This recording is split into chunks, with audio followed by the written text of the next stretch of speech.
Assalamualaikum warahmatullahi wabarakatuh. Perkenalkan, nama saya Sela Almimuna, NPM 5021024. Perkenalkan, nama saya Arisari, NPM 5021197. Kami dari Program Studi Ilmu Pendidikan Sekolah Dasar Fakultas Ilmu Sosial dan Humanira Universitas PGRI Silampari. Kami dari kelompok 9 untuk mata kuliah perkembangan peserta didik yang diampu oleh Bapak Chandres Abadi, Magister Pendidikan. Kali ini kami akan membahas tentang memahami perkembangan masa kanak-kanak akhir peserta didik. Baiklah, di sini saya akan menjelaskan materi yang pertama, pengertian perkembangan.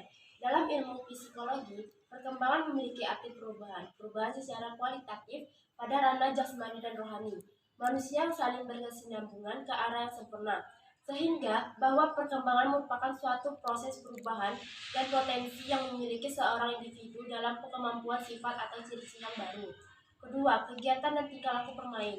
Kegiatan bermain merupakan suatu proses yang dilakukan oleh anak dengan spontan dan perasaan gembira dan memiliki tujuan ekstensis melibatkan para aktif anak memiliki hubungan sintaktik dengan hal di luar bermain, seperti perkembangan kreativitas merupakan interaksi antara anak dengan lingkungan, serta berkemungkinan untuk anak untuk beradaptasi dengan lingkungannya tersebut. Pada masa ini, anak-anak juga akan semakin memahami adanya keterkaitan antara gender dengan gender stratified atribut, artinya anak-anak akan mulai mampu berperilaku yang sesuai dengan gendernya.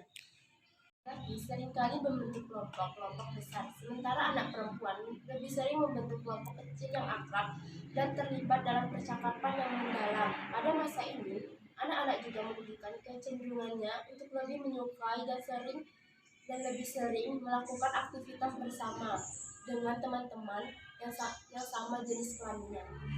Selama masa kanak-kanak akhir, baik anak laki-laki maupun anak perempuan saat sadar akan kesukaan jenis permainan dengan kelompok gendernya. Oleh karena itu, anak menghadiri kegiatan bermain hanya dianggap tidak sesuai untuk kelompok jenis kelaminnya. Tanpa perhitungan kesenangan pribadi saat ini, anak-anak suka bermain, berkontributif, menjelajah atau mengumpulkan koleksi sesuatu permainan dan olahraga serta hiburan seperti membaca komik, mendengarkan radio, menonton televisi atau melamun dan menghayal. Adapun kegiatan bermain pada masa kanak-kanak akhir seperti bermain game. Bermain game adalah bermain yang dilakukan demi kesenangan dalam memiliki peraturan tertentu. Game sering kali melibatkan kompetisi dengan sesuatu individu atau lebih. Permainan game tidak hanya dilakukan dalam kehidupan nyata, tetapi juga di komputer, baik video games maupun online games. Kekhawatiran sebagai pihak adalah anak-anak akan lebih asik bermain sendiri sehingga kurang menjalin interaksi dengan orang-orang di sekitarnya, terutama dengan teman-temannya. Kedua, masa kanak-kanak akhir, anak-anak semakin meluas pergaulannya. Yang semula dengan anggota keluarganya sendiri, kemudian beralih ke teman-teman tetangga dan teman sekolahnya. Pada masa periode ini, memiliki teman-teman merupakan hal yang penting karena memberi manfaat yang besar bagi perkembangan anak. Yang ketiga, tingkah laku bermain pada peserta didik. Tingkah laku bermain merupakan tingkah laku yang bermain yang dimotivasikan dari dalam diri anak-anak, karena itu dilakukan demi kegiatan itu sendiri, bukan karena tuntutan dari orang tuanya. Perkembangan fisik dan psikomotorik merupakan pertumbuhan yang mencakup tinggi dan berat pada badan, merupakan bentuk rupa badan dan juga pertumbuhan massa dan fungsi otak. Pertama, kenaikan tinggi per tahun adalah 2-3 inci. Yang kedua, berat. Kenaikan berat lebih bervariasi antara 3-5 pon per tahun. 3. Perbandingan tubuh.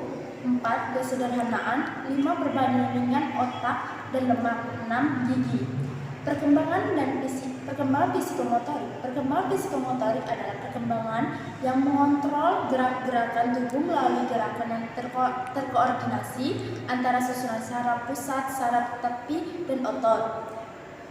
Perkembangan sosial. Perkembangan sosial adalah proses belajar untuk menyesuaikan diri terhadap norma-norma tradisi, melemburkan diri menjadi sesuatu kesatuan yang saling berkomunikasi dan bekerja sama. Pada masa kanak-kanak akhir, anak-anak melakukan hubungan yang lebih banyak dengan anak lain dibandingkan dengan kita pada masa prasekolah, dan minat pada kegiatan keluarga berkurang. Baiklah, di sini saya akan menjelaskan materi yang selanjutnya. 5. Perkembangan moral. Perkembangan moral adalah perkembangan yang berkaitan dengan aturan dan konvensi mengenai apa yang seharusnya dilakukan oleh manusia dalam interaksinya dengan orang lain. Pada masa anak-anak akhir, penalaran moral anak pada tingkatan 2 yaitu penalaran moral yang konvensional. Pada tingkatan konvensional, ini individu memperlakukan standar tertentu, tetapi standar ini ditetapkan oleh orang lain, misalnya orang tua atau pemerintah. Contoh perkembangan moral pada anak-anak akhir, misalnya anak berbuat baik bukan untuk mendapatkan kepuasan fisik, tetapi untuk mendapatkan kepuasan psikologis yang diperoleh melalui persetujuan sosial. Dan karena lingkungan lebih luas, kaidah moral sebagian besar lebih ditentukan oleh norma-norma yang terdapat dalam kelompoknya. 6. Sifat-sifat khas masa kelas rendah di sekolah dasar.